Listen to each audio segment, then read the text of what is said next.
Hello, നമസ്കാരം. പുതിയൊരു വീഡിയോയിലേക്ക് എല്ലാവർക്കും സ്വാഗതം. ഇപ്പോൾ സമയം 5:41 നമ്മളൊരു യാത്രയിലാണ്. ഇന്നത്തെ നമ്മുടെ ഡെസ്റ്റിനേഷൻ കൊടുങ്ങല്ലൂർ ക്ഷേത്രമാണ്. കൊടുങ്ങല്ലൂർ ക്ഷേത്രത്തിലേക്ക് ഞങ്ങൾ പോകുന്നത് ഒരു വഴിപാട് ചെയ്യാനാണ് കേട്ടോ. എന്താണെന്നല്ലേ? അത് കഴിഞ്ഞ മാസം, അതിന് മുമ്പത്തെ മാസം, അങ്ങനെ 2 മാസമായിട്ട് ഞങ്ങളുടെ വീട്ടിൽ എല്ലാവർക്കും ചിക്കൻ പോക്സ് കൊണ്ട് ഇൻഫെക്റ്റഡ് ആയിരുന്നു. അപ്പോൾ ഞങ്ങളുടെ ഒരു വെൽവിഷർ ഞങ്ങളോട് പറഞ്ഞു, കൊടുങ്ങല്ലൂർ അമ്മേനെ മനസ്സിൽ ധ്യാനിച്ച് ഇച്ചിരി കുരുമുളകും മഞ്ഞപ്പൊടിയും കൂടി ഉഴിഞ്ഞ് വെക്കുവാണെങ്കിൽ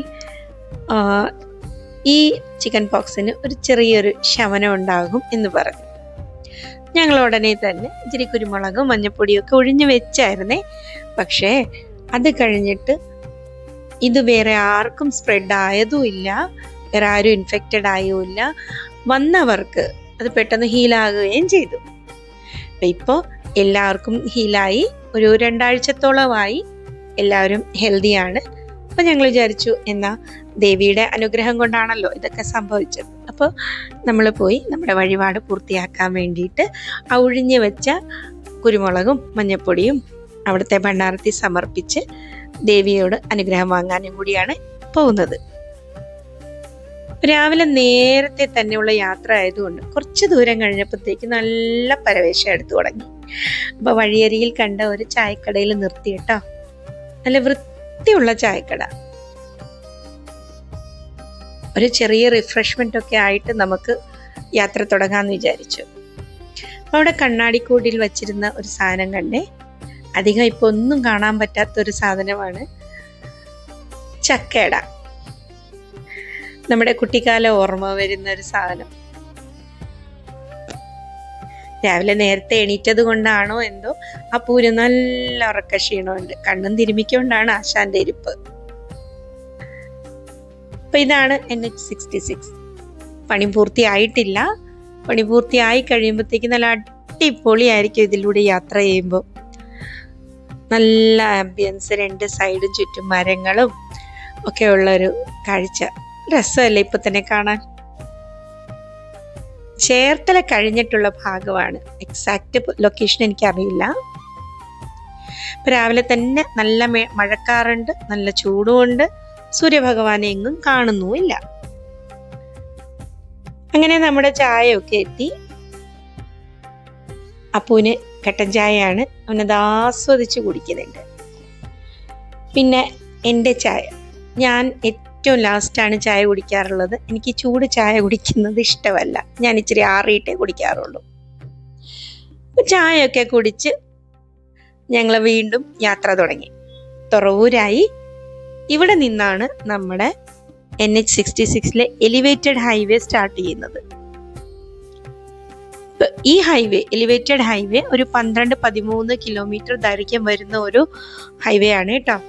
മോർ ദാൻ 300 പില്ലേഴ്സ് ഉണ്ട് ഇതിനെ താങ്ങി നിൽക്കുന്നത്. അടിപൊളിയല്ലേ? അപ്പൊ നമുക്ക് നമ്മുടെ വിഷയത്തിലോട്ട് വരാം. കൊടുങ്ങല്ലൂർ അമ്മയും ചിക്കൻ പോക്സും തമ്മിലുള്ള ബന്ധം.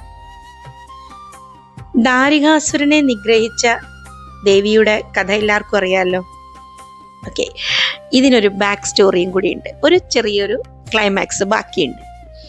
അതെന്താണെന്ന് വെച്ച് കഴിഞ്ഞാൽ, ദാരികാസുര നിഗ്രഹം കഴിഞ്ഞപ്പോൾ ദാരികാസുരന്റെ പത്നിയായ മനോധരിക്ക് ദേവിയോട് ഒരുപാട് ദേഷ്യമുണ്ടായിരുന്നു. തൻ്റെ ഭർത്താവിനെ നിഗ്രഹിച്ചതിൻ്റെ പ്രതികാരം ചെയ്യാൻ വേണ്ടിയിട്ട് അതീവ ശിവഭക്തയായിരുന്ന മനോധരി ശിവഭഗവാനെ തപസ്സിരുന്നു. ഭഗവാനും പ്രസന്നനായി മനോധരിയുടെ മുന്നിൽ പ്രത്യക്ഷപ്പെട്ടു. വരദാനവും നൽകി. അതായത് തൻ്റെ ശരീരത്തിൽ നിന്നുള്ള വേർപ്പ് തുള്ളികളാണ് മനോധരിക്ക് വരദാനമായി നൽകിയത്. ഇത് വസൂരി എന്ന പേരിലാണ് അതറിയപ്പെടുന്നത്. അതായത് ഈ വസൂരി ആരുടെ ദേഹത്തോട്ട് വീണാലും അവര് ഒരുപാട് പീഡകളും അസ്വസ്ഥതകളും അനുഭവിക്കും. അങ്ങനെയായിരുന്നു ആ ഒരു വസൂരി എന്ന പവർ. അപ്പൊ ഈ ഒരു പവർ കിട്ടിയ ഉടനെ മനോധരി നേരെ കൊടുങ്ങല്ലൂർക്ക് വന്നു. കൊടുങ്ങല്ലൂർക്ക് വന്ന ഉടനെ നമ്മുടെ ഭഗവതിക്ക് കാര്യം മനസ്സിലായി. മനോധരി പ്രതികാരം ചെയ്യാൻ വന്നതാണ് എന്നുള്ളത് ഭഗവതിക്ക് മനസ്സിലായി. അപ്പം ദേവി ഒരുപാട് പ്രാവശ്യം മനോധരിനെ പറഞ്ഞ് കൺവിൻസ് ചെയ്യാൻ നോക്കി. പിന്നെ ദാരികാസുരനെ വധിച്ചതിൻ്റെ കാരണങ്ങളൊക്കെ പറഞ്ഞ് മനസ്സിലാക്കാൻ ഒരുപാട് ശ്രമിച്ചു. പക്ഷേ ഭർതൃവിയോഗത്തിൽ ഉണ്ടായിരുന്ന മനോധരിക്ക് ഇതൊന്നും കേൾക്കാനുള്ള മാനസികാവസ്ഥ ഉണ്ടായിരുന്നില്ല. മനോധരി തൻ്റെ കയ്യിലുണ്ടായിരുന്ന വസൂരികൾ ദേവിയുടെ നേർക്കെ വാരി വിതറി. തത്സമയം തന്നെ ദേവിയുടെ ശരീരത്തിൽ ഒരുപാട് ചെറിയ ചെറിയ കുരുക്കൾ ഉണ്ടായി. അതൊരുപാട് പെയിൻഫുള്ളും ദേവിക്ക് ഒരുപാട് അസ്വസ്ഥതകളും ഉണ്ടായി. ദേവി പക്ഷെ ഡിവൈൻ പവർ ഉള്ളത് കൊണ്ട് ദേവിക്ക് അത് പെട്ടെന്ന് ഹീലാകുകയും ചെയ്തു. അത് കണ്ടപ്പോഴാണ് മനോധരിക്ക് താൻ ചെയ്ത തെറ്റും ദേവിയുടെ മഹാത്മ്യങ്ങളും ഒക്കെ മനസ്സിലായത്. തൻ്റെ ഭർത്താവിൻ്റെ അസുര പ്രവൃത്തി കാരണമാണ് അദ്ദേഹത്തിന് ഇങ്ങനെ ഒരു വധിക്കേണ്ടി വന്നത് എന്നുള്ളതും മനോധരിക്ക് മനസ്സിലായി. തൻ്റെ തെറ്റുകൾ മനസ്സിലാക്കിയ മനോധരി ദേവിയോട് ക്ഷമ ചോദിച്ചു. ഉടനെ തന്നെ ദേവി മനോധരിക്ക് ക്ഷമ നൽകി തൻ്റെ അടുത്ത് തന്നെ, തൻ്റെ ചുറ്റമ്പലത്തിൽ തന്നെ കുടികൊള്ളാനുള്ള അനുവാദവും നൽകി. എന്നിട്ട് പറഞ്ഞു, ലോക നന്മയ്ക്ക് വേണ്ടിയിട്ട് ഇങ്ങനത്തെ അസുഖങ്ങൾ, വസൂരി എന്ന അസുഖത്താൽ ബാധിക്കുക ഏതൊരു ഭക്തനും വേണ്ടി ആശ്വാസം നീ നൽകണം എന്ന് പറഞ്ഞ് തൻ്റെ ചുറ്റമ്പലത്തിലെ പടിഞ്ഞാറേ വശത്ത് വടക്കോട്ട് ദർശനമായി വസൂരിമാല ദേവീനെ പ്രതിഷ്ഠിച്ചു. വസൂരിമാല എന്ന പേരും നൽകി. പേര് പോലെ തന്നെ വസൂരി, അതായത് സ്മോൾ പോക്സും ചിക്കൻ പോക്സും ആർക്ക് വന്നാലും അവര് ദേവിയെ ധ്യാനിച്ചു കഴിഞ്ഞു കഴിഞ്ഞാൽ അസുഖം പെട്ടെന്ന് തന്നെ ഹീലാകും എന്നാണ് വിശ്വാസം.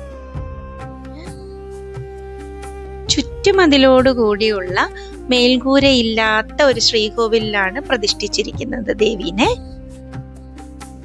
പ്രത്യേകിച്ച് ഒരു നൈവേദ്യമോ പൂജയോ ഒന്നും ഇവിടെ ഇല്ല.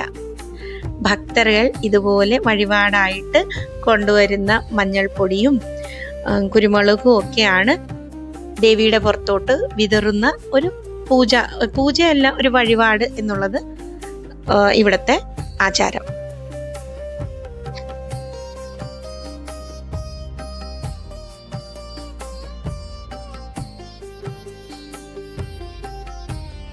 ഞങ്ങൾ വന്നത് ഒരു വീക്കെൻഡ് ആയതുകൊണ്ട് അത്യാവശ്യം നല്ലൊരു തിരക്കുണ്ടായിരുന്നു.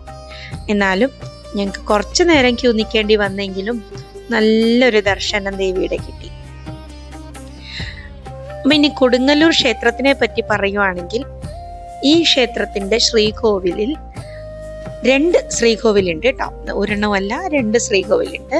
അതായത് ദീർഘചതുരാകൃതിയിൽ ഉള്ള ശ്രീകോവിൽ വടക്കോട്ട് ദർശനമായിട്ടാണ് പരശുരാമൻ പ്രതിഷ്ഠിച്ച ലോകാംബിക, നമ്മുടെ കൊടുങ്ങല്ലൂരമ്മ ഉള്ളത്. തൊട്ടടുത്ത ശ്രീകോവിലിൽ തന്നെ കിഴക്കോട്ട് ദർശനത്തോടുകൂടി മഹാദേവനും ഉണ്ട്. ഇത് ഋരുജിത് വിധാന പ്രകാരമാണ് ഇവിടുത്തെ പ്രതിഷ്ഠയും കാര്യങ്ങളും ഒക്കെ ചെയ്തിരിക്കുന്നത്. അതായത് സപ്തമാതൃക്കളും ഗണപതിയും മഹാദേവനും ദേവിയും ഒക്കെ ഉള്ള ഒരു പ്രതിഷ്ഠേനെ, താന്ത്രികപരമായിട്ടുള്ള ഒരു പ്രതിഷ്ഠേനെയാണ് ഋരുജിത് വിധാനത്തിലുള്ള പ്രതിഷ്ഠ എന്ന് പറയുന്നത്. ഈ ക്ഷേത്രത്തിന് കൊടിമരമില്ല എന്നുള്ളതാണ് മറ്റൊരു പ്രത്യേകത. പിന്നെ മഹാദേവന്റെ ആയിട്ടും ഇവിടെ നന്ദിയില്ല. പകരം ഒരു ക്ഷേത്രപാലനുണ്ട്. അതും ക്ഷേത്രത്തിന്റെ പുറത്തായിട്ട് പ്രത്യേകം ഒരു ശ്രീകോവിലിലാണ് ഉള്ളത്. പിന്നെ ചുറ്റും ഒരുപാട് തണൽ മരങ്ങളുണ്ട്. 10 ഏക്കറോളം സ്ഥലത്താണ് ഈ ക്ഷേത്രം ഇരിക്കുന്നത്. അപ്പം ഒരുപാട് തണൽ മരങ്ങളുണ്ട്. വലിയ വലിയ മരങ്ങളാണ്. എലിഞ്ഞിമരം, ആൽമരം, പേരാല്, അങ്ങനെ ഒരുപാട് മരങ്ങളുണ്ട്. ഈ മരങ്ങൾ എല്ലാം തറകെട്ടി സംരക്ഷിക്കപ്പെടുന്നതും ഉണ്ട്. പിന്നെ പ്രദക്ഷിണ വീതിയിൽ വേറൊരു പ്രതിഷ്ഠയുണ്ട്. വടക്കോട്ട് ദർശനമായി ചുറ്റമ്പലമോ മേൽക്കൂരയോ ഒന്നുമില്ലാത്ത ഒരു പ്രതിഷ്ഠ. 2 അടിയോളം ഉള്ള ഒരു ഹൈറ്റിലുള്ള ഒരു പീഠത്തിലാണ് ഈ പ്രതിഷ്ഠ ഉള്ളത്. തവിടുമുത്തി. ഇവർക്കും പ്രത്യേകിച്ച് പൂജയോ നൈവേദ്യങ്ങളോ ഒന്നുമില്ല. ഭക്തர்கள் ഇങ്ങനെ തവിട് കൊണ്ട് ആറാടുന്നത് മാത്രമാണ് ഇവിടുത്തെ വഴിപാട്.